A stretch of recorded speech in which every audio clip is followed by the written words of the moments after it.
Bonjour à tous, bienvenue sur ma chaîne YouTube. Alors aujourd'hui, on va parler de ce record parce que vous savez, je suis depuis longtemps Jean-Luc Vandenette. Il m'impressionne depuis longtemps, je ne dois plus vous le dire ici, vous le savez assez. Et puis, depuis quelque temps, je me demande si Guirec Sudé ne va pas enfin, après plus de 20 ans, battre le record de VDH contre vent et marée, contre les vents dominants. Et je vous explique pourquoi. Alors, si vous suivez ma chaîne YouTube, vous connaissez Guirec Sudé depuis le Vendée Globe. Mais si jamais vous arrivez par on ne sait pas quel mystère d'internet sur ma chaîne YouTube, on va faire rapidement qui est Guirec Sudé. À 34 ans, il a déjà un parcours exceptionnel. Un tour du monde en solitaire avec sa poule Monique. Je suis sûre que vous avez vu des images. Un hivernage de 130 jours dans les glaces du Groenland. Des traversées de l'Atlantique à la rame sans assistance.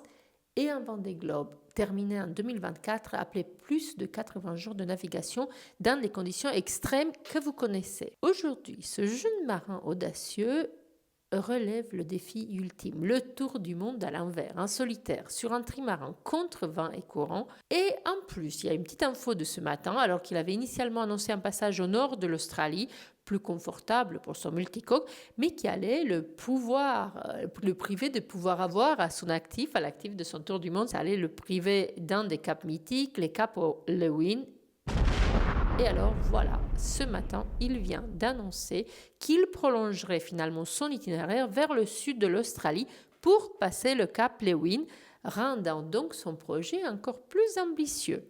Alors, si vous ne le savez pas encore, mais je suis sûre que vous le savez parce que vous suivez la voile depuis longtemps, le record actuel appartient à Jean-Luc Vandenette, alias VDH, détenteur depuis 2004, 22 ans, du record du monde de circumnavigation solo, sans escale et sans assistance, dans le sens contraire du vent dominant. Jean-Luc était parti le 7 novembre 2003 de la ligne Cap-Lizard-West Sound sur son fameux monocoque Adrien. Il y était revenu le 9 mars 2004 après 122 jours. Cette performance reste à ce jour la référence absolue pour une circumnavigation ouest à bout, l'un des défis les plus exigeants de la voile, car naviguer contre les vents et courants dominants rallonge la distance, force à tirer constamment des bords et expose le bateau et le bonhomme aux tempêtes les plus violentes autour des grands caps. Il a même fallu à VDH 4 tentatives avant de réussir. Je vous rafraîchis la mémoire. L'une de ses premières tentatives fut interrompue par un objet flottant submergé qui percuta son bateau. Lors de la suivante, la quille s'est dessudée, rendant la navigation impossible. Enfin, la troisième, il fait encore mieux. Il est brutalement arrêté par un dématage au sud de l'Australie, là où il se trouve actuellement, ou là où il va aller, Guirec, forçant même ce dématage VDH à revenir avec un mât de fortune, je crois, à Hobart.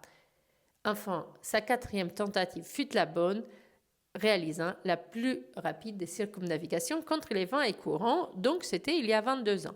Depuis, assez peu de marins ont tenté de relever ce défi. Philippe Monet et Mike Golding ont posé des références avant VDH, mais sans atteindre sa performance. Roman Pasquier, navigateur polonais, a tenté une tentative autour de 2011, mais a dû abandonner après une collision avec un objet non identifié en mer. Je me demande même s'il n'y a pas eu de Polonais. Si vous le savez, dites-le moi. Je ne me rappelle plus. Je me demande s'il n'y a pas eu de Polonais quand même. En 2017, Yves Leblévec, à bord d'un multicoque, s'est engagé dans cette voie, mais son bateau a chaviré après le passage du Cap Horn. Cap Horn, que Guirec Sudé apparaissait déjà. Bon, je remets Guirec Sudé dans l'histoire pour qu'on suive un petit peu. Alors, en 2021, Roman Piliard et Alex Pella, en duo, ont eux aussi échoué en Amérique du Sud avant d'enrôler l'Antarctique. Cette difficulté tient à la nature même du parcours. Naviguer, je vous le disais, contre les vents dominants allonge la distance, impose de tirer constamment des bords en zigzag et expose le bateau a des fenêtres extrêmement violentes, météo extrêmement violentes, en particulier autour de caps extrêmes comme le Horn, Lewin ou Bonne-Espérance. C'est donc dans ce contexte que Guirec Sudé s'était lancé depuis Ouessant fin décembre 2025 à bord de son ultime Max avec l'ambition de boucler cette circumnavigation en solitaire et peut-être de devenir le premier multicoque à y parvenir et à battre enfin ce record historique. Aujourd'hui, Jean-Luc Vandenette suit le projet de Guirec et ce matin même lui a adressé ses encouragements sur sa page Facebook, je le cite, Comme prévu, Guirec plonge vers le sud et en distance au but, il va reprendre de l'avance. Va-t-il passer au sud de l'Australie comme il l'a annoncé il y a quelques jours? Suspense. Bon vent, Guirec. Fin de la citation de VDH.